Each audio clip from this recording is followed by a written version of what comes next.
Well, I did this part of it off camera because it took a while to fish that wire through here and back there.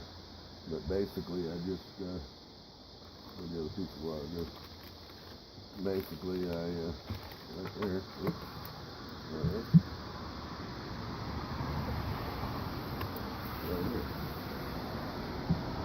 Under the gas tank. Just put a little loop in the end of the wire there and reached down and fished it out. Anyway, now I'm going to cut this off. And obviously I can't cut all the way through because of the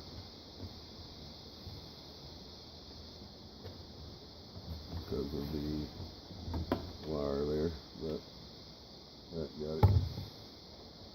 Slide that off. That rubber end that was on the end of there is down on this wire. I don't want to lose it in there and have to fish it out later, so we'll just pull it through. And there it is. That was the other end of it. Alright, so that's good for right now. Here's one of the clips that you buy off of eBay. Snap clips.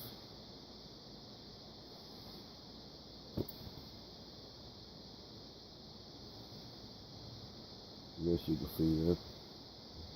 And that's it.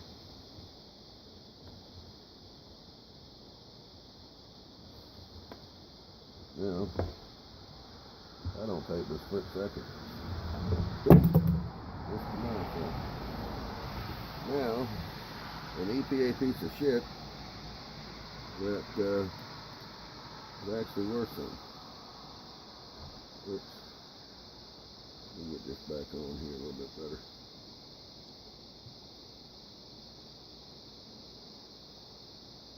Can't believe it's taken me this long to modify these damn things because they piss me off every time I have to use them. There we go.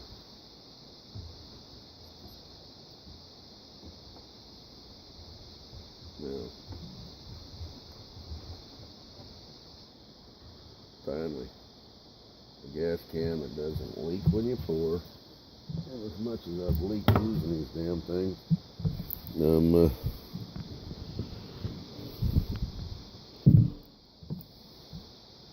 a quick little plug that I made. You can use whatever.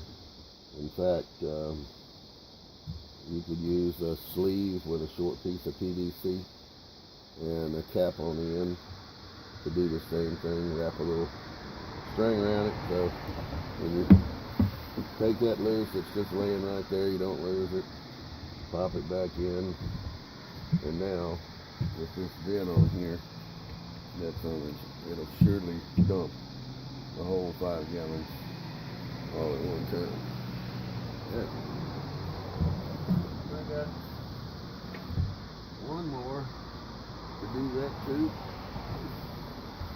Plus this JustRite brand spanking new $60 JustRite CARB compliant.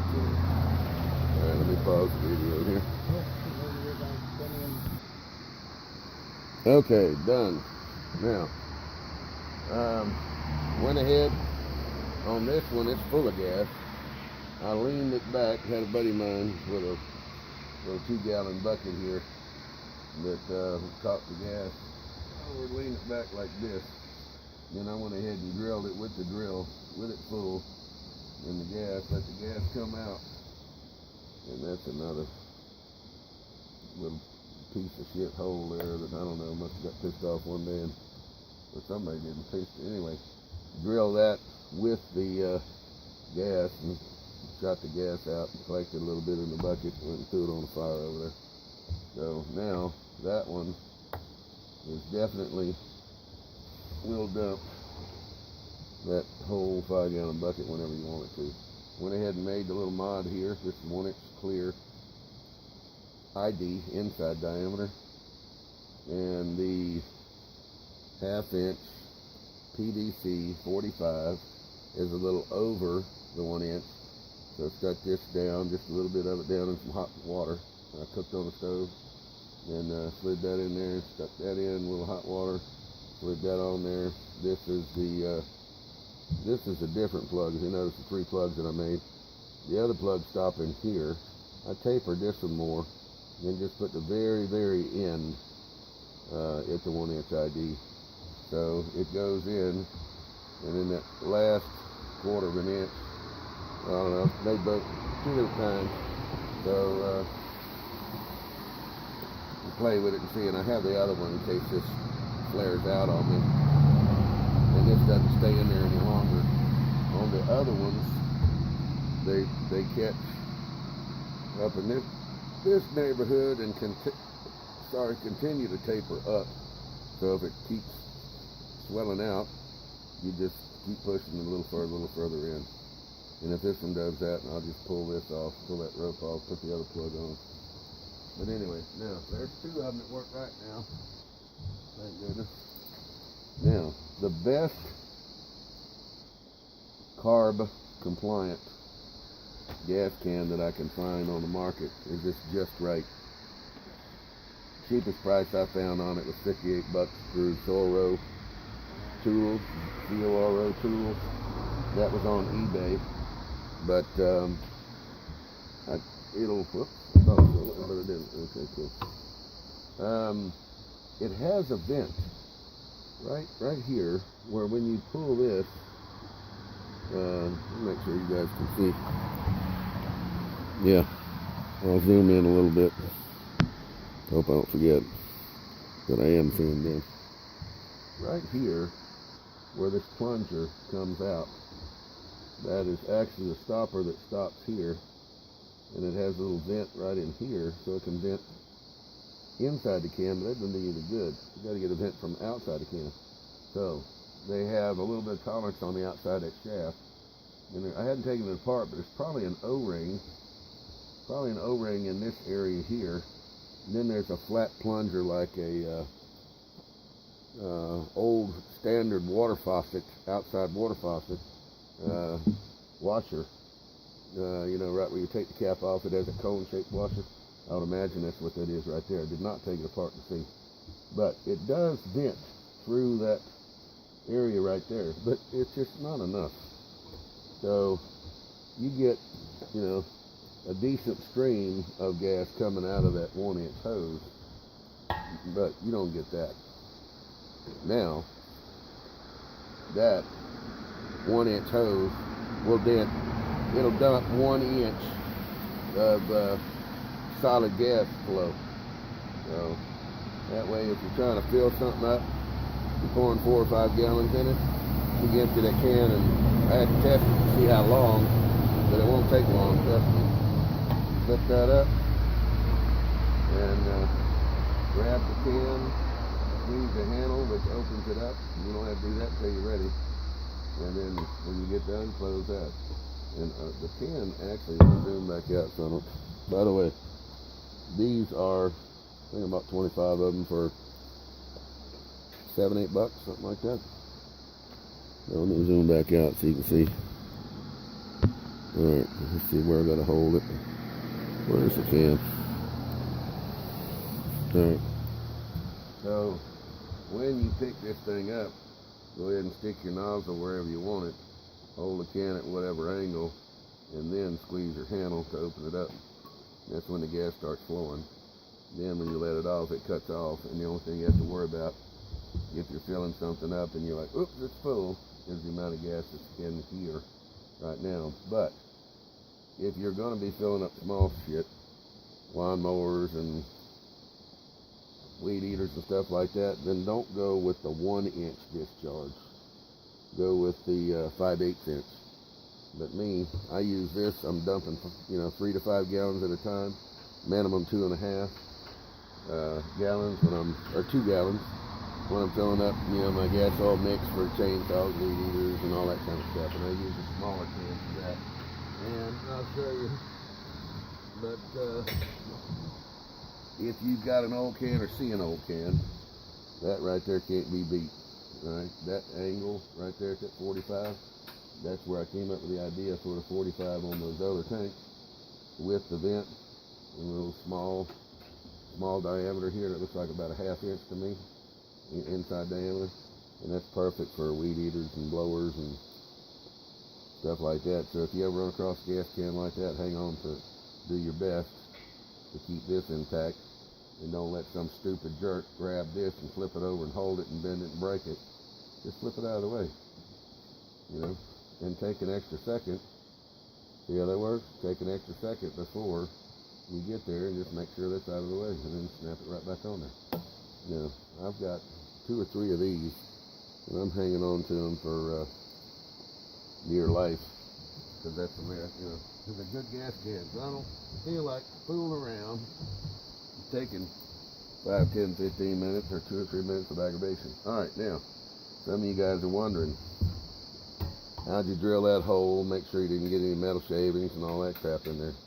All right, well, I took I had a Phillips drill bit that goes in here with a little hex, anything. You can take a punch or whatever.